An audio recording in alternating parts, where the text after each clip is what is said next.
Hello,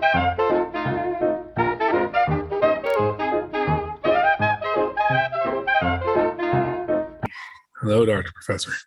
I was going to say something about last week's episode, Yeah. and now it's escaped me. Something That's about consistent with the quality of last week's episode. Oh, flexibility. Okay. Getting there. Planning. It's around planning and spontaneity. Okay. Flexibility. See, so it teaches because we can be very rigid. And so I'm showing our girls, I had already talked about resilience, but being flexible when things don't go as expected, strong problem solving. And I remember I was in like Brussels and I'm hanging out bored in Brussels and somebody's like, hey, do you want to go to Paris tomorrow? I'm like, yeah, I do. Can we go to Euro Disney? Yeah, sure. Awesome. And then I remember being in Amsterdam, just sitting around. Someone's like, what are you doing today? I'm like, I don't know. What's going on? We're going to go to the Van Gogh Museum. I'm like, who goes to the Van Gogh Museum? That's the stupidest thing. But I've got nothing else to do. So I may as well go. And guess what? Fantastic. They had to drag me out because it was closing time. Van Gogh Museum, fantastic. But had I not, if I had a plan, I never would have saw it. That would have never been on my thing. Okay. So I got to experience things that I never would have been experienced. And then everybody else just had strict because they'd buy one of those like around the world tickets and you get 3 stops and it has to be on this date and this time. And then everybody's stressed because they got to be here and there and everywhere. I didn't have that. I'm like, yeah. So I got to meet new people and go new places and it was fantastic. And it was flexible and good problem solving. All right. So 69% winging it and 31% planning. How did my planning all of a sudden increase? Okay, you're right. I'm sorry. 71% to 29%. Okay. Is there anything else? Anything? Do you want to shit on Manchester again or? No. Okay. I do agree. Like, Tenerife. That's where I was. I wasn't in Barcelona. I was in Tenerife. Is that a place? Yeah, that's you were there. I think I was in Tenerife. I don't disagree with you. I mean, it absolutely, like, we don't plan a lot. Ever. We didn't plan the purchase of our first house well. We definitely didn't plan the second purchase of a house well. First house we saw. I'm like, yep, this will do. Oh, that was another thing. I don't waste time. I don't waste effort in the decision, the back and forth, because the times that I do try to plan and make a decision, it's like, I'm torn. No, like just bam, let's do it. Way better, way more efficient. And do you realize, this is not at all what we're going to talk about, but do you realize what's required for that free spirit? What? Me. Because you get to be like, oh my God, bright lights, woo! And then what happens? I figure out how to make the bright lights work. But it works. Yeah, it works for you. So if we're talking ratios, definitely on the planning side here. And I'm not good at it at all. But you wouldn't know planning if a truck plastered in the word planning ran you over. You wouldn't recognize it at all. And I don't disagree. Like, most of our trips are loosely planned. Like, we know our dates that we're leaving. You never know the dates we're leaving, ever. Like, if there was a superpower for forgetting information the second you saw it, you would win. Because the moment you send the confirmation email out to me, it's like that never occurred in your life and it's now my problem, right? Where's your passport at this moment? Right, exactly. It's in my desk downstairs. Right? When is it going to expire? Didn't it expire like No, last you year? got 8 more years because you just re-upped. You're the one with the 10-year. Oh, okay. See what I mean? You see how this works? I'm screwed when you die. Absolutely. Like, I don't know what I'm going to do. You are so lucky that I didn't put someone else as the beneficiary of my insurance policy. Can I just say one more thing? Please. So our amygdala, yeah, which is the emotional part of our brain, it likes to hijack our prefrontal cortex. And when we do too much planning, we start spinning our wheels, our prefrontal cortex, because it wants to plan and makes a plan, it spins our wheels. And guess what? You get stressed out. You get anxious. Okay. And I had to do enough of that on other things. So I don't need more in my life. So did you become a psychologist just so you could throw stuff like that out there to explain your bad behavior? It's not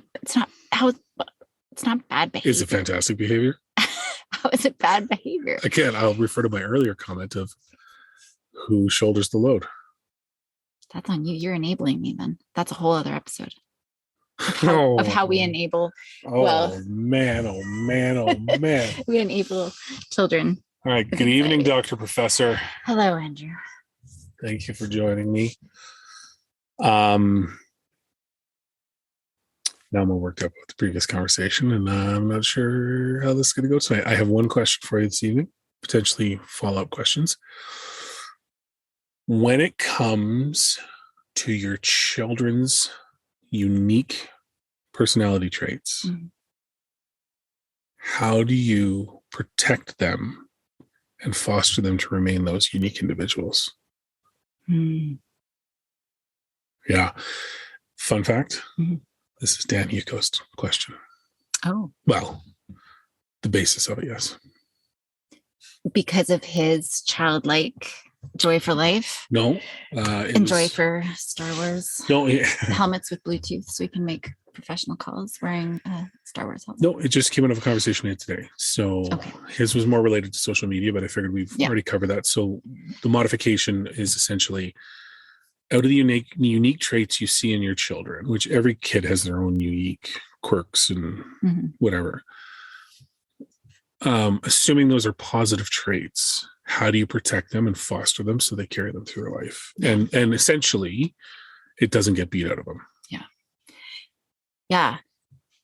And right away, like I do already start thinking of social media, right? And especially once they go into teenage years, there's just that constant comparison piece. But it's funny because here on the podcast, I do feel like I'm a little bit like my old self, because just when you said, things don't get beaten out of them, I think grad school sort of sucked. One of my grad students once said, she felt like there was an amoeba sucking the colors out of her. And that's kind of what I feel, right? Like it sucked my soul. And I am way more serious usually than I am here on the podcast. This is like my old pre-graduate school. But I think by modeling, like I think that as annoyed as the girls get with me with my childlikeness, the girls, yep. When I giggle. Continue. What do you mean by that? No, I clear my throat. What do you mean? Continue. You don't like it? I'm kidding. Okay. I'm kidding. But I think they see that we can, because that's what I love about, especially Maya, like her innocence. And even though she's in high school and becoming more snappy, what are you doing in here? Get out of my room. That just happened about 10 minutes ago. Anyways, she still has that childlike innocence and just, and for Willow, hers is the sweetness, the thoughtfulness, the caringness. She's just so empathetic and sweet, like that soft underbelly that we always talk about, right? Like the hard facade, but the soft underbelly. And so I think part of it is just trying to maintain, I don't know if this is where you're going, but it's just what I'm thinking, that childlike playfulness. And I giggle and I laugh and I do silly things. And I think that's something my dad kind of also did. And I don't think I ever thought of that, but like I loved, as embarrassing as it was earlier when we were younger, but we would go shopping and he would be the one, especially remember when Elmo first came out, like the Tickle Me Elmos and the dancing Elmos and the Cookie Monsters, and he'd push every single button on the shelf to activate every dancing noisy thing, right? And we would go down an aisle and he would just knock down all the tin cans going along, right? So just that, and the giggling, like I think a lot of it's just kind of that piece. I mean, I do say don't lose this, but we can't just tell them, right? Like I think it's no, but I think it stretches back a ways too, because I mean,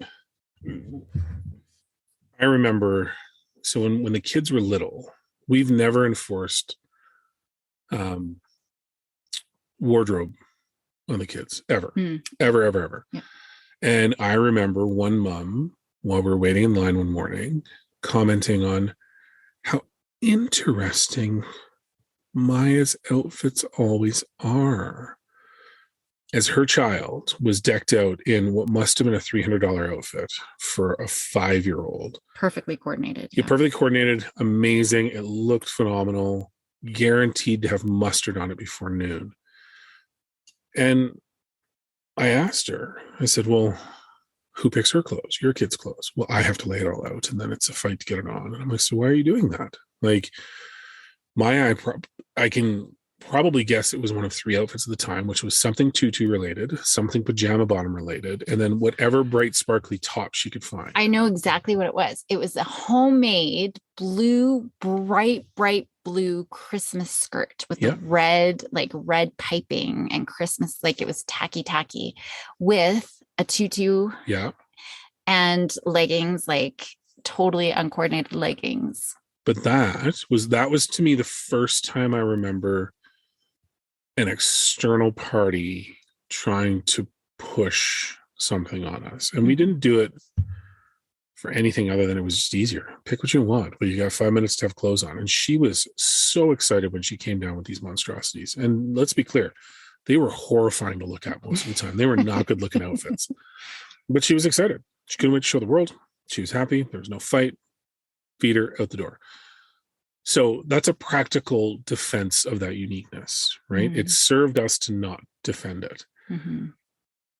But there are other unique traits that I guess the broader question is, how do you teach your kids not to conform and lose themselves? Because there's some societal expectations that you just have to, don't spit on the sidewalk, or, there's just general things that you'll do just to be a good person. But it very quickly crosses over into them feeling they have to change to conform. And that's more of the question.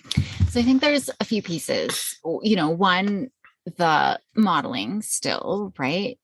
And not even just for ourselves, but it's modeling ourselves, but I mean, not us. We really don't care what people think, right?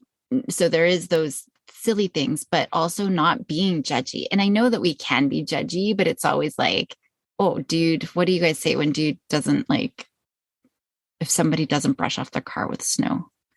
He's an idiot.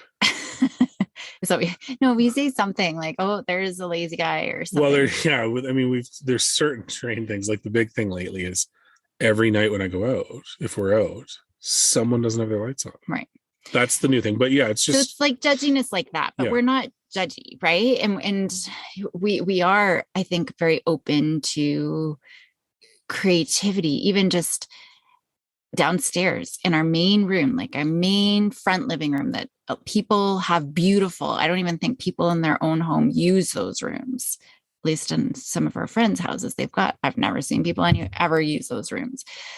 Ours has got like Snape, Harry Potter posters everywhere, and there's bins filled. There's clay sand stuff. There's paint stuff. There's glue guns, all sorts of yarn and strings and crafts. So they can just go and be and do. And I think us not being so nitpicky.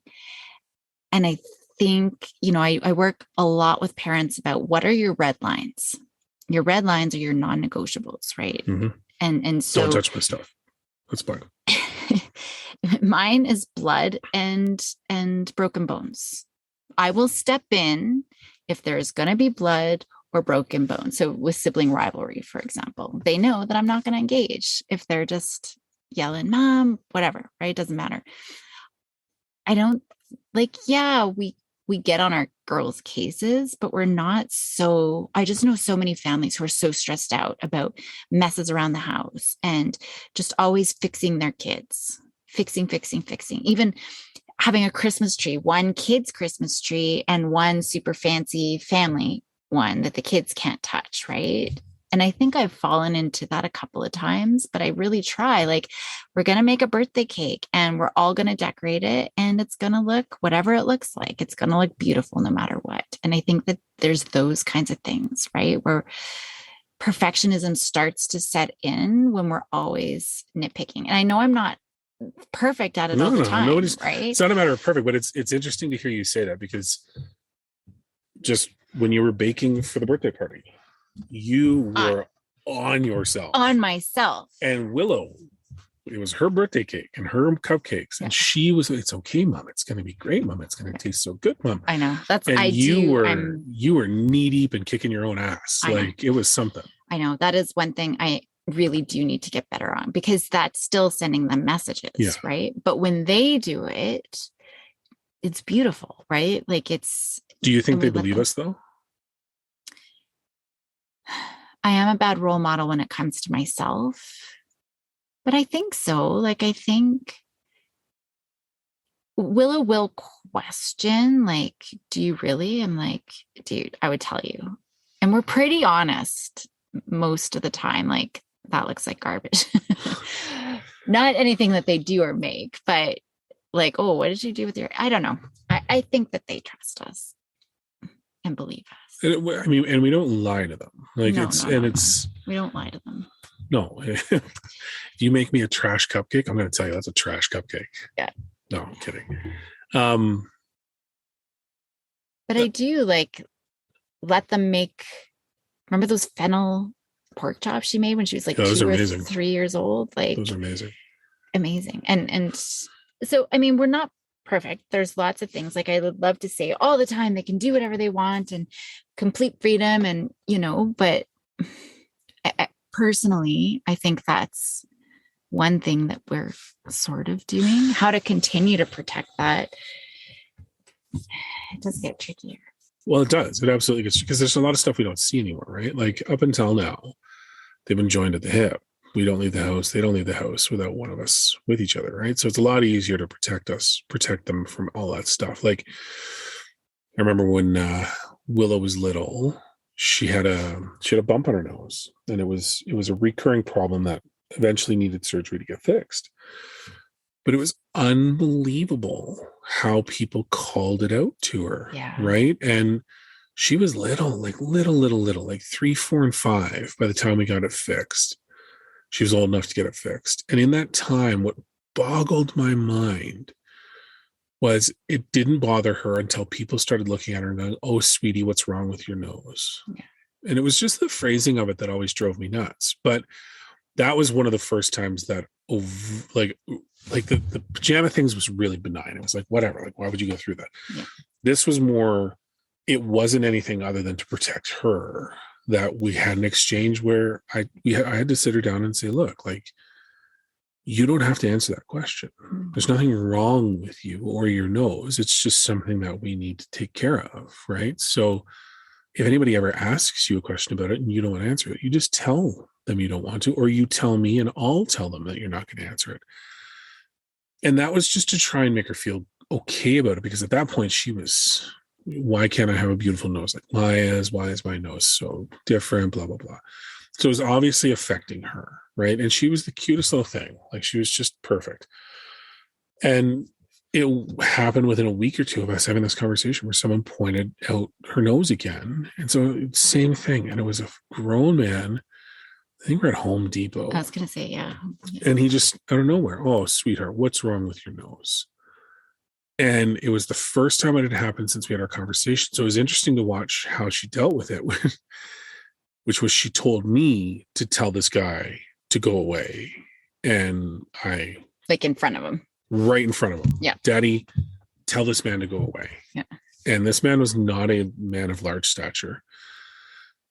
And the look on his face was he was offended. Like, I could tell he was offended that she would say something like that. And he was equally as confused when I echoed it with a lot more force in my voice. So, "She's not going to answer that. You need to leave." And he just didn't get it, right? But it's those sort of things that I can't protect them from anymore. I'm not with them all. I don't know what some kid is saying on the bus, right? So, yeah, we talk about resiliency, and we talk about trying to to try and build up all these mechanisms, but is that enough to protect their uniqueness, or is everyone destined to conform as a means of protecting themselves? Yeah.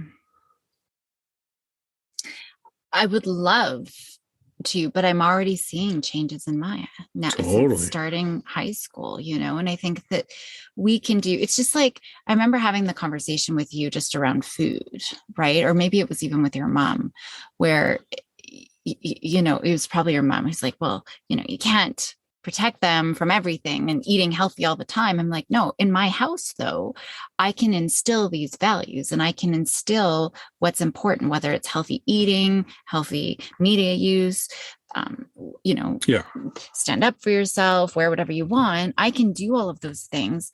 And yeah, I know when they go to a friend's house, they're going to see TikTok, they're going to eat a hot dog, they're going to do all of these things. But hopefully we create a strong enough foundation here for them to be able to fall back on. I think that there is a piece, especially when they go through teenagers, there's just so much going on in the brain and they're just so vulnerable emotionally. They're more vulnerable for anxiety and depression, and a lot of it is the social anxiety, because that need to belong becomes so strong that I do think that there's a lot of conformity. But I would hope at the very least, knowing the right and wrong. And I'm definitely not a parent who ever falls into, well, everybody else has a phone or everybody else. And then I know parents start feeling like, oh, well, if everybody else, maybe I should, but what lesson, then all of a sudden university, all the girls are flashing their boobs.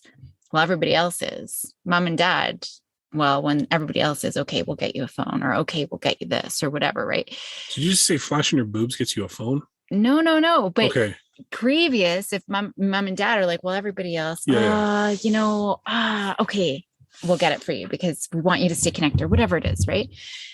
So that might, I think we got to create that strong foundation, and hopefully they'll come back, is what I'm saying. I think there is a phase, and some kids really just don't care or clueless. I think Maya might be on the clueless side of things sometimes. I think she, we tease her about it, but I think she's more adept at observing social situations than we give her credit for. I think as a naturally quiet kid, she sees a lot of what's going on, and she's smart enough that now she's not as naive as she used to be, right? And her love of serial killer stories has sharpened her view of people very much, but she understands what's going on around her a lot more. Mm-hmm.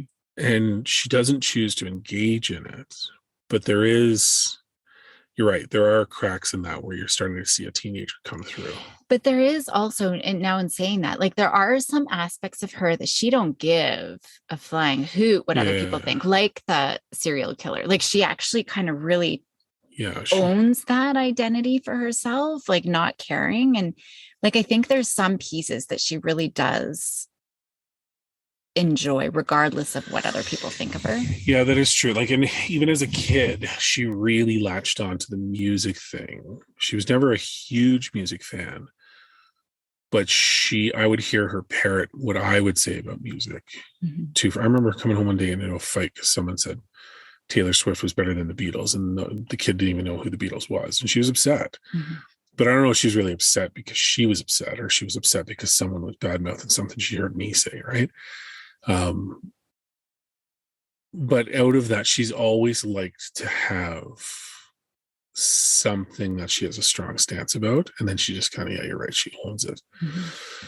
I'll be worried about the serial killer thing if she starts falling in with the goth kids. But as it stands right now, she's not a fan of goth kids. She equates them, I think, to the South Park goth kids, the emo kids.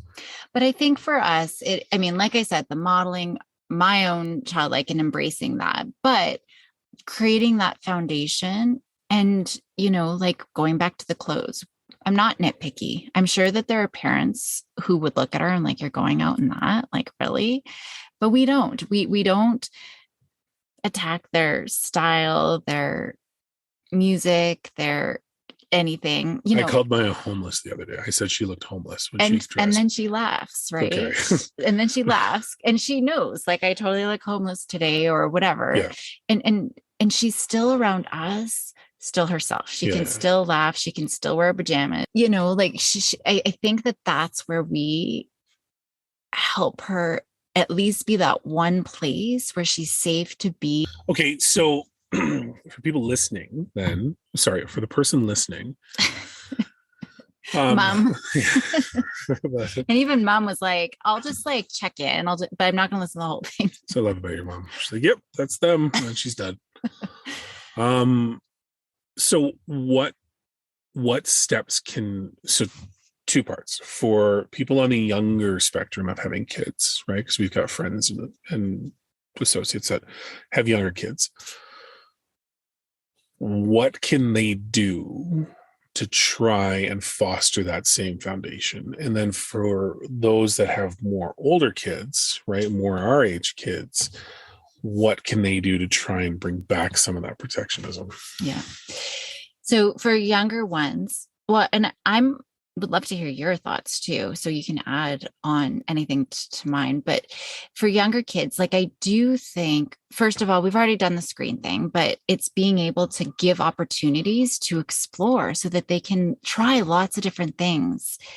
And even if they hate it the first time, like I just think of Ringette, both girls, it was a pain in the butt for the first few years, but my red lines where you're learning to ski, to swim, and to skate.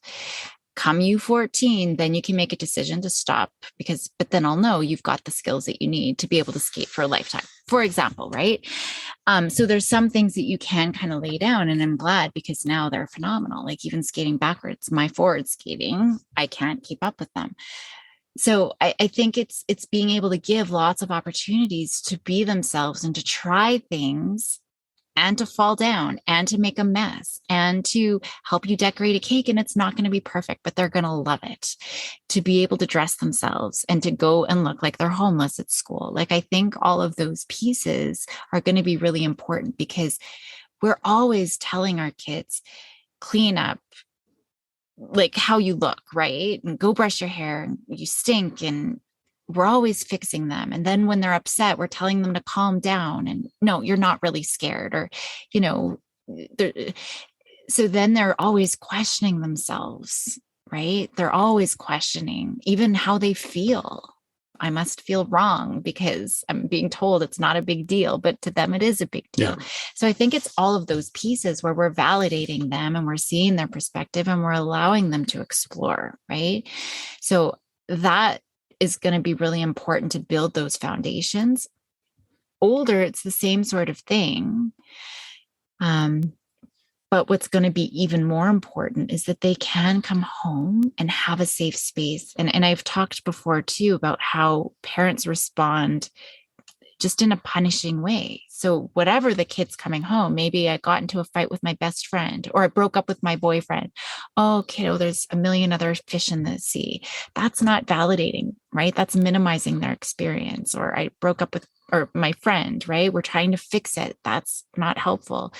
Or I failed a test. Well, did you study? Maybe if you got off social media a little bit, but like anything that we say, whether we're trying to lecture them, punish them, or even make them feel better, it's not helpful. And so I think that's the biggest thing as they get older, is really making sure that they feel heard and understood, and that they can just be without us on their case all the time. I think that's probably the biggest thing that I would say. Okay. I don't know if you've got things to add. No, for me, it was what I always try to do is, I think Willow came home one day and someone called her a nerd. And I just tried to explain that everybody is in their own way, right? Like try and not celebrate it, but try and acknowledge the fact that everybody has their own things. Everybody is interested in their own things, and you don't need to be interested in the same things as everybody else to get along with them. And I guess that's the narrative I keep trying to weave through it. And I think in terms of the reinforcement for them and in their uniqueness, then yeah, like the test example is, people will be shocked to hear this, but Caroline is by far the more educated of the two of us. but I love learning. I don't necessarily put a premium on institutional learning. So for me, when they come home and they feel upset that they didn't do well on a test, my reaction is not one of why not? Why didn't you do better? What happened to that 5%? Nor is mine. No. I just want people to call my doctor. I'm just kidding. But no. But you know what I mean, though, right? Like, no, that's fine. But I mean, it comes down to they know why they didn't do well, right? Anything I say isn't going to do it. And they know if they liked it or they didn't like it. So that's easy for me to skip over and not make them feel out of place on it, right? Like, it's okay. Well, we'll learn and move on and off you go. And it's kind of that, I don't want to say nonchalance, but it's trying to avoid peaks and valleys in everything, right? Like I've had the girls help me build stuff, right? Build chairs, and Maya loves to try and help when I'm trying to get like a project done. She wants to be in there. And I struggle with letting her do it originally because I wanted to try and learn it myself. Like I wanted to, but then I realized it was more important for her to do it and screw it up and whatever. And she does a great job. Like she built a gate for the cabin, which is still in use today and has held up fine. And she did a good job. And she helped me build a coffee table. And like in the moment though, I would say that was my biggest struggle, was giving up the control to let her screw it up as I'm sitting there going, why are you doing that? Mm-hmm. But now she has no fear about it. She'll openly say, I want to try and do this. Great, cool. Let's go do it. Right. And it was, for me, the biggest issue was letting go of my own hangups of, I guess the perfection piece. Not that what I built was perfect, because trust me, 90% of the things I've completed are usable. And that's it. There's no great celebration with it. But it was more around, like I said, me wanting to try and control it so I could learn it and understand it. But in the end, it didn't matter. She needed to learn and wanted to learn and was eager and did the same thing. No difference than every time Willow comes out when she sees me mowing the lawn, can I try it? She does 3 steps and then realizes it's not as fun as it looks and then walks away. But it's still letting her do those sort of things and just, try it out, right? Mm-hmm. Experiment with it with no expectation and no judgment on the result, I guess, is the biggest thing. Yeah. Just like the one day, Ma's like, can we like smash the floor? Because we have to do our bathroom floor and like the tile. Yeah, let's go in. Like, I don't know how we're going to do it. Let's grab a hammer and a sledgehammer and that's away we go. And, and let's go. Well, and even just taking apart the old laptops. Yeah. Right. Oh, yeah. They destroyed those laptops. Yeah. But it was so fun just picking it apart and exploring. And that's the thing, like just being able to explore. And for me, the drawback to that style is they have not learned the cleanup aspect of exploration. Yeah. Those laptops got destroyed and sat there. It's like some monument to whatever. But yeah, and I had to clean up all the tile by myself. Yeah. Yeah. So there is a consistent theme there. This is a great idea. Bye. Yeah. But it's tricky because we can't, it's building that foundation, but letting them also, the foundation to come back. Yeah. I think that's the piece, that they can go out, explore, be independent, do their thing, and come back to us not worried about what we're going to say, knowing that there's a safe place here no matter what. And I think there's a precursor to that, which is teaching them how to identify the things that they want to have an opinion on or they want to protect. Mm-hmm. Like when we're not around, using the pajama example, Maya has no problem, you're right, wearing whatever she wants now because she knew there was no repercussion to it before and she learned over time that it didn't matter. Mm-hmm. So you're right. When she's out there, she can come back and do whatever she wants, but she equally is comfortable in that situation wearing just trash clothes in public. And she's fine with that. Yeah. Well, even today, you're like, do you need to go change again? She's like, Dad, I shoveled the driveway in my pajamas. Yeah. I can go pick up poo in my pajamas. And she did not. Let's just be clear. She didn't pick up poo. Oh, maybe she did. No, I think she did. Okay. Yeah. In her pajamas. And she's fine with that. Yeah. So, yeah. There's always something else to do. But, if for the listener, if you happen to not be my mother for the first 5 minutes and you're still listening, it always comes back to if I could just, every family that I work, if they could just become effective communicators, and what that is, it's not talking, nothing to do with talking. It's all about listening and creating that space for kids. And I think that that's where we built the foundation from everything. All right. That's it. We don't need to do any more episodes. That's it. That's the secret to parenting. Boom. Done. So thanks, everybody. Sorry. Thanks, person. No, I think that's good. I mean, there's no point in beating a dead horse. Yeah. Corinth. I think we really did a lot here today. Yeah. I like our conversations because it's, we get to talk sans interruptions. There's a price to pay for that, though. What's that? We're literally in a walk-in closet. We are in a closet. That's not a joke kind of, we're in a small room. We're literally in our walk-in closet. The dogs are locked on the main floor. The kids are in bed. And walk-in is like... generous. Is generous. Literally, it's as wide as the door. So if Andy opened the door right now, he would smash me. And then it's just enough for his chair, a little tiny dinner tape, like dinner, those movie tray, TV tray things. And then my chair, and that's it. This is it, people. This is the glamour of podcasting. Mm-hmm. Enjoy it. Have a good night. See you next time. Bye.